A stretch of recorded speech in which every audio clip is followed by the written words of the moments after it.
85% of our South African Air Force fleet is out of action. Defence Minister Thandi Modise was busy answering a question from the main opposition in Parliament. So here are the numbers for you. 233 aircraft have been grounded. It's for a number of reasons, primarily due to a lack of spares and also budget constraints.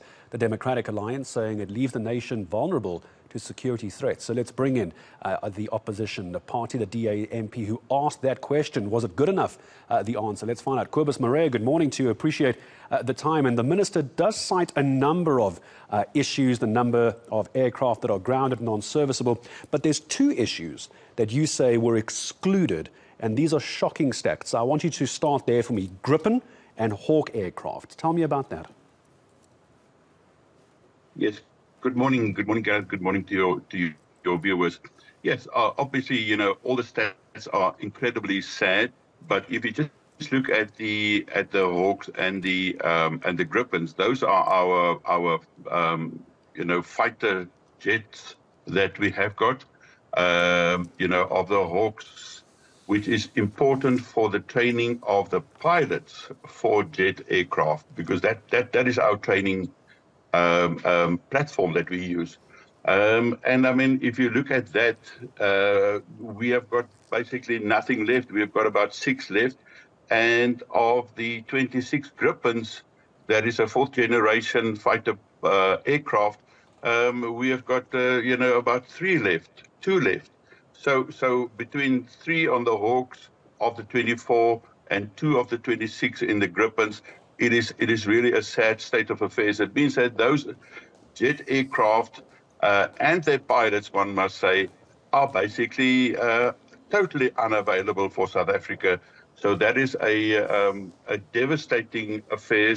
But if we look at the whole spectrum of this 85% that is not available to South Africa's defence, we must divide it between our rotor aircraft, of which the most important is probably the Oryx, and our Rooivalk, attack helicopter, which is supposed to give us a competitive edge in any defence-related or military-related arena. Scenario. Now, Kobus, help me understand, why do you think this is the problem? I just want to get into the details of why the DA thinks this is all going so horribly wrong. Because when we talk about a lack of budget, we've also seen this with the armed forces. Right now, we're talking rotors, we're talking fixed wing, but even the SANDF itself, personnel, border control, being cut back on. Why is there such a pullback on budget for our defence force? And I'm using it as a generic umbrella term. What's happening there?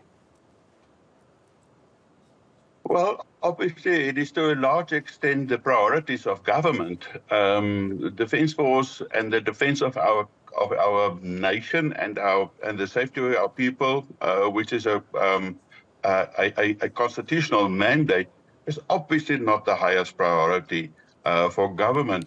And I'm a politician, so I can say it, that normally a political party will look and see how can I win the most votes. And you don't win it with a defence force that you only heard of, or that is operating outside of our borders and is not within our streets on a continuous basis. So they are spending it on other matters. If I can just give you a glimpse, normally globally, the benchmark is 2% of GDP. That is the budget. Our GDP, we all know, is very, very low. Our economy is suffering. So despite that, our current budget is around 0.72% of the budget. So it means that, there's basically no money. And of that budget, normally the guideline is 40% being spent on cost of employees, 30% on maintenance and upgrades and replacements, and 30% on training and on operations. Now, currently, we are spending over 70% on cost of employees. And with the operations that are taking place, it means that most of the remaining 30% are being spent on operations, lesser on preparation, and then there's basically nothing left for maintenance and for upgrade. Kobus, let me ask you this as well, because I think you made your point, Kobus, that the ratios are wrong, and I'm not arguing the point. I take your 70-30 split. I understand that. When this came out and you asked the question, it got a lot of people talking on social media, and this is not to downplay the importance of our armed forces, but you're a politician.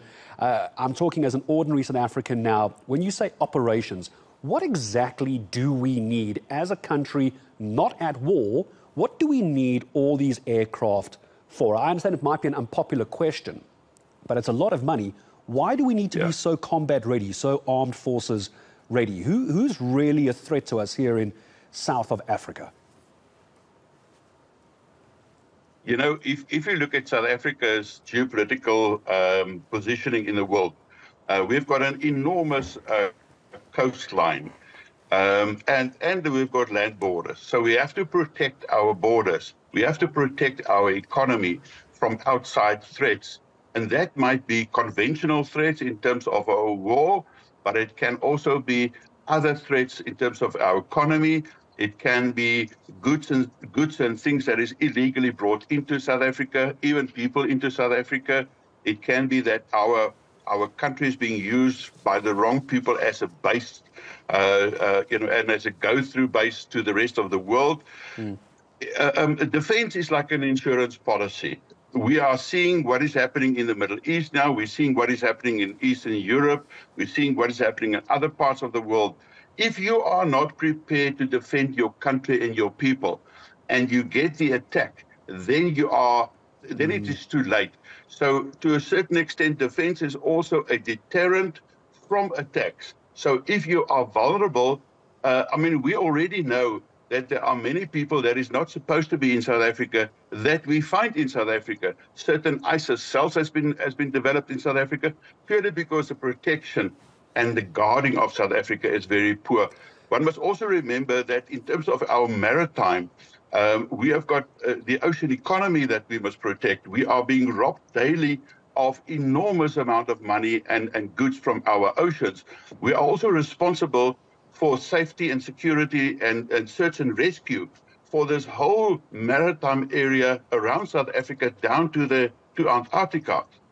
So the moment that you cannot fulfill your international obligations, it obviously impacts on your image internationally and how they probably invest in South Africa. And it certainly does have an economic effect as well, Kobus. And that's why I wanted to ask you the question, because many people were coming back at you on social media saying, but who cares? Who are we fighting anyway? That's why I wanted to give you the chance to put that on record. Kobus, very, very quickly, as I say goodbye, what's your ideal number then of GDP to go to the armed forces, in this case, rotor and fixed wing? And if you got that money, how quickly could we get these aircraft back in the air?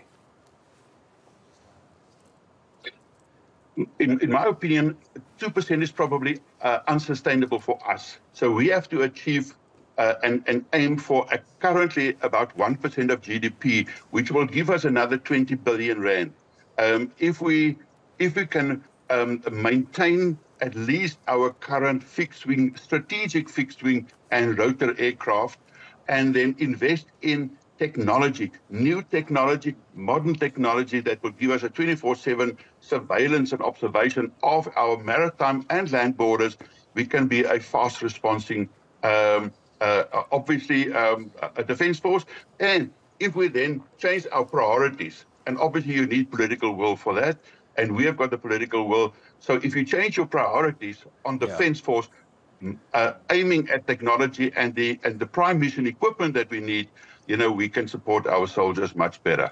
Kobus Marais from the DA, I appreciate your time. Big talking point to you, especially after hearing about the budget cuts, not just, and this is why I wanted to make the point of not just rotor or the helicopters and fixed wing, but we've been talking about the porous borders. We had a focus on that just a couple of weeks ago, and it's many times blamed on a lack of budget. There isn't enough money to put the armed forces at the border as well. But it was something that I thought Kobus might raise as well. You just think of northern Mozambique and Al-Shabaab. Let's not forget just how close that threat is.